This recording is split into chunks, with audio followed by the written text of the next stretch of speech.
Okay, I'd like to call the January 13th, 2025 planning meeting, Lomita Planning Commission meeting to order. It is 6 o'clock. So Commissioner Graff, would you lead us in the flag salute? Everybody please stand. Place your hand over your heart. Begin. I pledge allegiance to the flag of the United States of America and to the republic for which it stands, one nation, under God, indivisible, with liberty and justice for all. Thank you. Madam Clerk, can you call the roll, please? Yes, thank you. Oh, there we go. Commissioner Camerata? Here. Commissioner Dever? Here. Commissioner Graff? Here. Commissioner Santos? Present. Commissioner Steinbach? Here. Vice Chair Mattingly? Here. And Chair Stevens? Here. Okay, we're all here. Thank you. We'll go into the oral communications. Persons wishing to address the Planning Commission on subjects other than those scheduled are requested to do so at this time. Please provide your name and address for the record. In order to conduct a timely meeting, a 3-minute time limit per person has been established. Government Code Section 54954.2 prohibits the Planning Commission from discussing or taking actions on a specific item unless it appears on the agenda. Madam Clerk, have you received any written comments regarding anything not on the agenda? No, I have not. Do we have anyone in the audience? Okay, so we'll move along to the consent agenda. Is there a motion to? Second. Okay. For the record. All right, all in favor say aye. Aye. Okay, let's move into public hearings. Did everyone vote on that? I did not. I was not here last month. You Last abstaining meeting. from that? From the vote on that? Thank you. And just a reminder, if you're speaking, please turn on your microphones. Public hearings, a discussion and consideration of a conditional use permit for the sale of beer and wine for on-site consumption for an existing restaurant at 1963 Pacific Coast Highway Unit B in the Community Commercial Zone. Applicant is Wangsho Kim of Thanks Chicken, presented by Erica Barbarino, Assistant Planner. Thank you. Give me one moment, please. I am having a little bit of technical difficulties.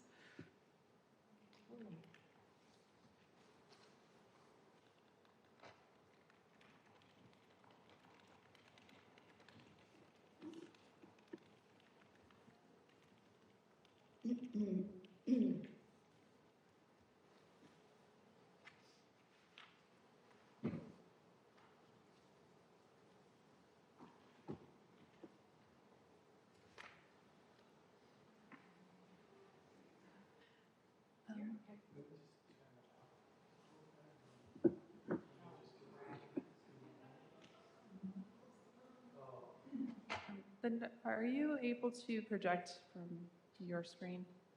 I could try. Do you want to email me the presentation and see if I can?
Thank you. So today I'm presenting conditional use permit number 330, located at 1963 Pacific Coast Highway, Unit B, for the Thanks Chicken Lomita restaurant. So as stated, the request is a consideration for a conditional use permit for beer and wine sales for on-site consumption at an existing restaurant at the previously provided address. The subject property is located in the community commercial zone, and the applicant is requesting alcohol service from 12 p.m. to 11 p.m. daily. Don't know why it looks like that.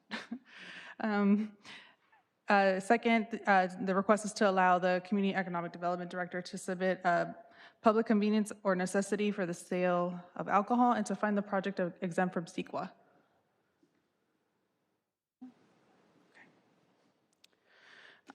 Background again, the property is located within the community commercial zone. The general plan designation for this location is commercial, and there's no additional square footage being proposed. The property is located, the property is in a regularly shaped lot that is approximately 90,000 square feet, and it consists of 3 multi-tenant buildings and a freestanding Bank of America ATM. The shopping center has several restaurants that have city approval for beer and wine sales for on-site consumption, with later service times being on the weekends, typically Friday and Saturday. According to the municipal code, businesses selling alcoholic beverages must be located within 300 feet from sensitive uses, and that is defined as schools, parks, and public recreation areas. And the distance is measured from the closest property line of the subject parcel to the closest property line of the parcel containing the sensitive use. We have found that there are 4 sensitive uses under these categories within 300 feet of the subject property. Those locations are Veterans Park, Alexander Fleming Middle School, St. Margaret Mary School, and Eshelman Elementary.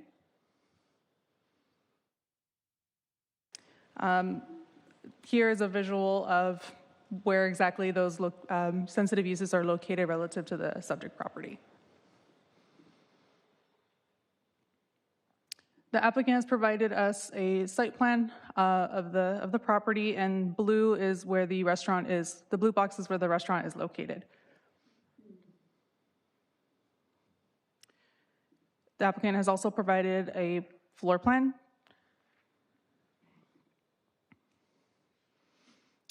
In the staff report, staff has found, that the use is permitted within the CC zone and the general plan. It aligns with land use goals 1.5 and 1.6 in our land use element, which promotes neighborhood serving uses and local spending. According to LA County Sheriff data, only 5 calls of service were called to the property, and none of those calls were related to alcohol. The use would not be detrimental to the surrounding properties because the site provides ample parking and adequate circulation. With that, staff recommends the approval of conditional use permit number 330 and defines the project exempt from CEQA. With that, I am available to take any questions.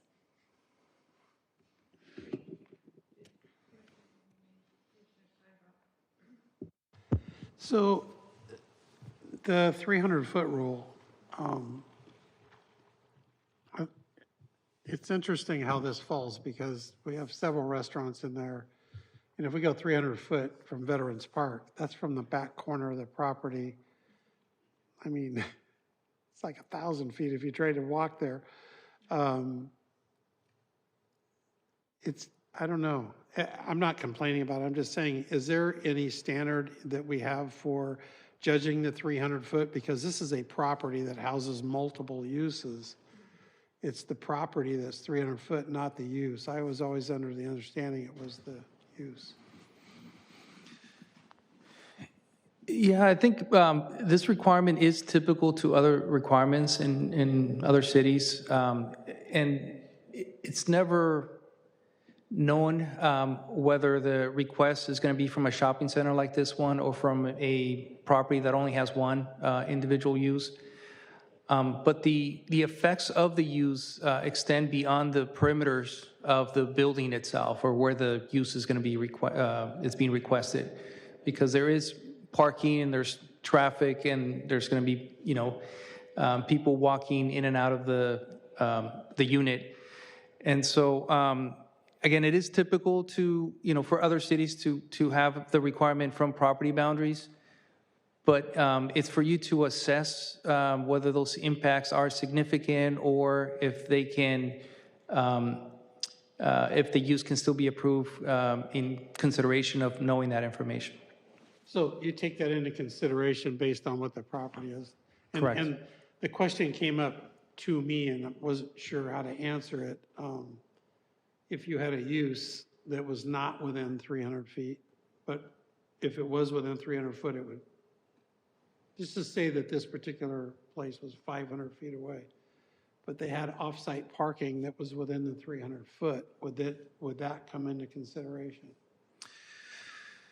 That's a great question. I don't think it would, just because that parking would be offsite and it wouldn't be part of the property where the use is located. So I think the measurement would just be from the property where the use is located. Okay, thank you.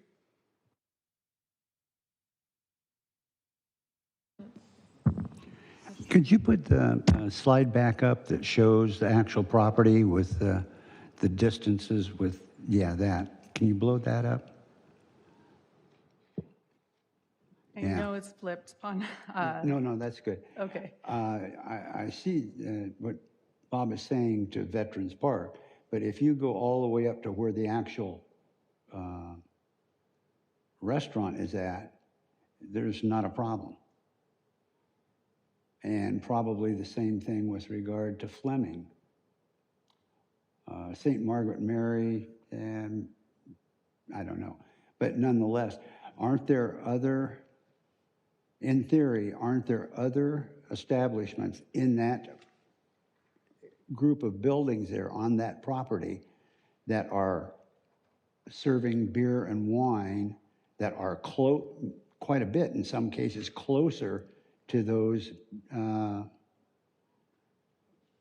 schools and things than this one is? Yes, if you look at the site plan here, the Japanese barbecue spot, Temin Barbecue, actually, the Planning Commission approved a beer and wine license for the suite in yellow here, 1937, last year, and that is arguably much more closer to Veterans Park and the schools.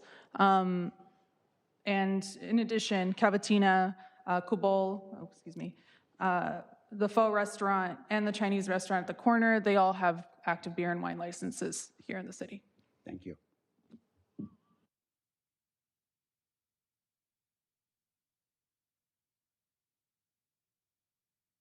Yes, the applicant is here.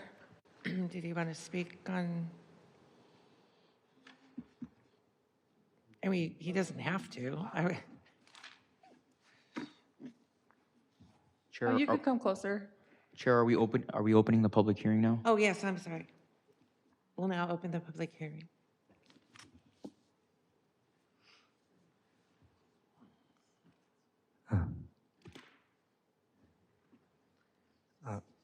Thank you for giving me the opportunity to speak. My name is Woo Jong Kim. You can call me John, and I'm the owner of the Thanksgiving Lomita. And it's such an honor for me to be here and speak in front of you. We are selling fried chicken, and we are a restaurant serving Korean fried chicken and other popular dishes. And we take pride in offering a warm and welcoming environment where our guests can enjoy great food and time with friends and family. We are applying for an alcohol license to enhance our customers' dining experience by pairing our meals with beverage they enjoy. Adding alcohol options would allow us to cater to a wider audience and provide an even better customer experience and contribute more to the local economy. We are committed to following all regulations to ensure responsible service and to maintaining the safe and family-friendly atmosphere that our customers love. Thank you for considering our application, and thank you for hearing, and yes, thank you. Thank you. Does anyone have any questions for him? Okay, thank you. Madam Clerk, did we receive any written communications on this? We did. George Kibbitt sent an email expressing his support for the approval of this item. He said a beer and wine license will be complimentary to the menu items being served and help this business succeed. I'm very familiar with this location and the surrounding area. I don't expect any negative consequences due to this approval. He could not be here tonight due to a previous commitment. Thank you. Okay, with no other communication, we'll close the public hearing. Thank you very much. If there's no discussion or questions, can I get a motion and a second to approve the staff's recommendation? A motion to approve. All right, we have a first and a motion. All in favor say aye. Aye. Any nays? Okay, motion passes. So scheduled matters, communications regarding city council actions. Yes, good evening. At the December 17th City Council meeting, the City Council held the second reading for the ADU ordinance and decided to adopt the ordinance at the time. At the same meeting, the council held the first reading for the residential code cleanup, as we call it. This is after the ordinance was before the City Council, and they made some comments to remove all the suggested code updates related to parking. And so the ordinance that was presented to them included those revisions. The second reading for that item is scheduled for the January 21st meeting, so that would be for next week. At the same meeting, the City Council adopted an urgency ordinance that would allow the code update to go into effect immediately. And so the ordinance included items that were important, such as the floor area ratio requirements, as well as the requirement for lot coverage. And so those standards have become effective immediately after the urgency ordinance was adopted. And that concludes the update. Thank you. Any upcoming developments and businesses that we need to be aware of or that we want to be aware of? I have no updates for you at the moment, but I'm here to answer any questions if you have any. Okay, thank you. Staff announcements, planning commissioner items. Does anybody have? For staff.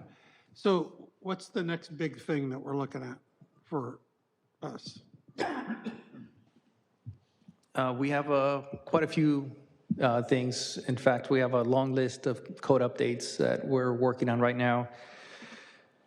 We've already started communication with De Novo, who is doing our phase 2 of the zoning code update. And so that's probably going to be the biggest thing. And then there's, like I said, a whole number of other code updates that will be processed before, at the same time, and after that project, because there's some things with some urgency. So I think those are some of the big things. In terms of projects, we've had a number of meetings with people that are interested in submitting applications. We just haven't seen those applications submitted. Great, thanks. Do we know when the shoe store's going to open? They're working on it. We don't know exactly. What they said is that it would be at the start of this year, so I would imagine it would be soon. But I have made a I have made a phone call to them to find out what the starting date, because it sounds like they would want to have a grand opening, and we would want to be part of that as well. So as soon as I have more information, I'll share that with the group. Okay.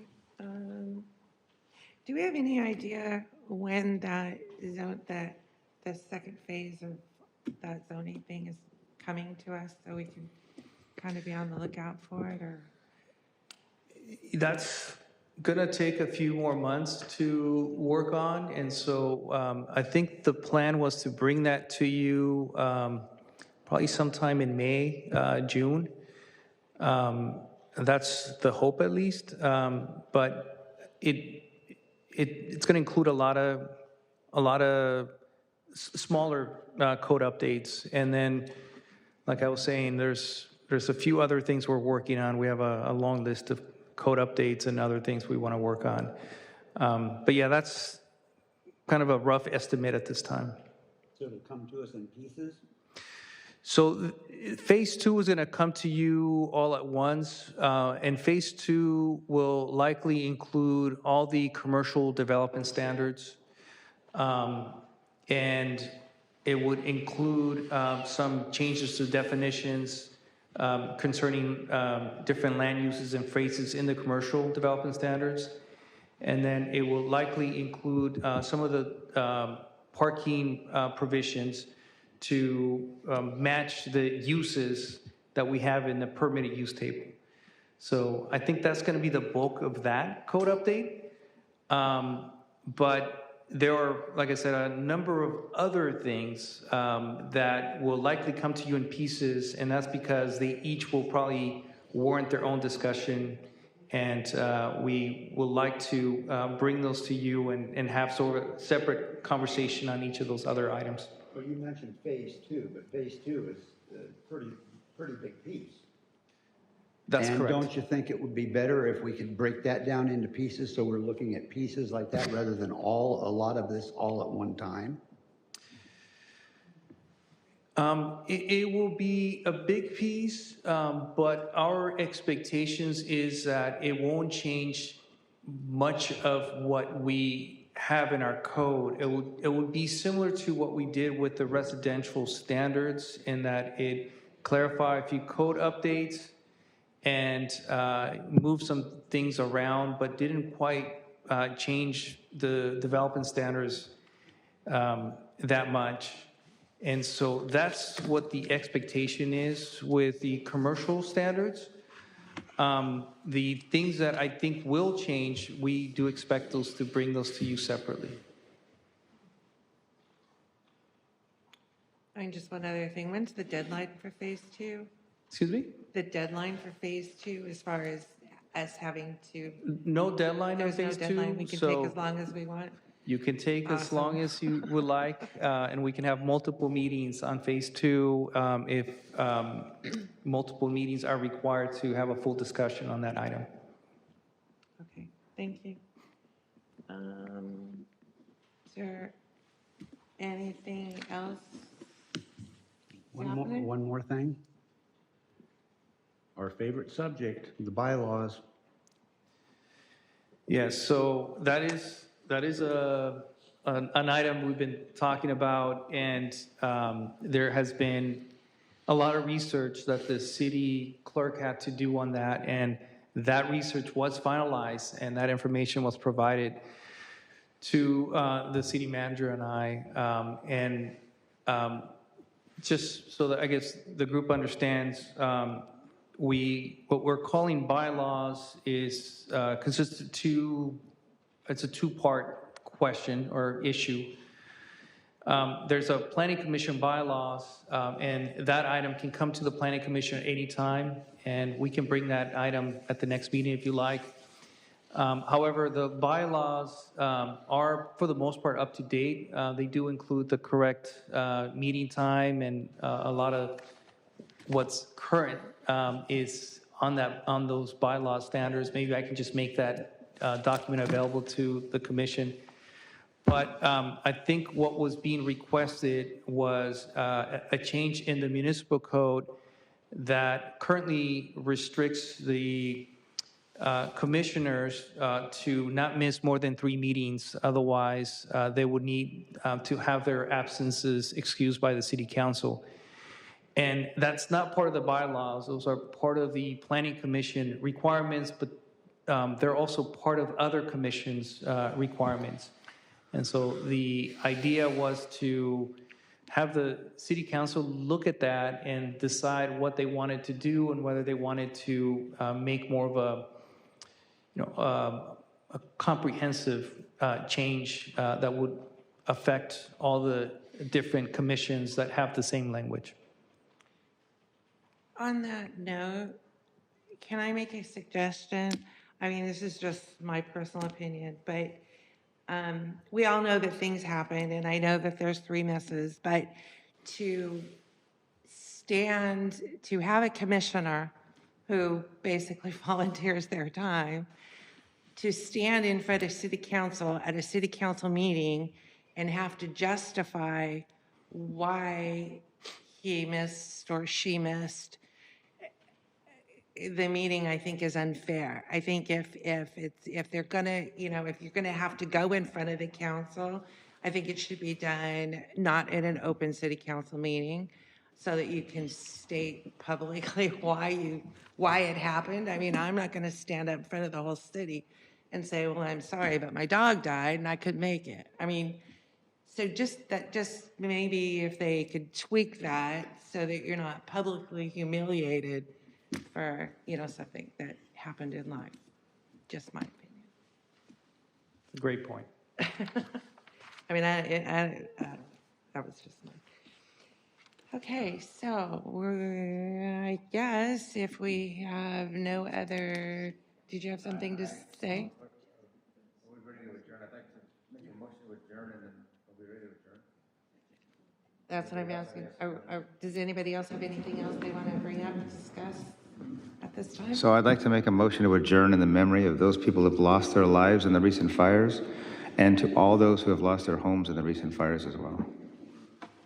I agree. Meeting adjourned until February something. It's not written on there. Next month.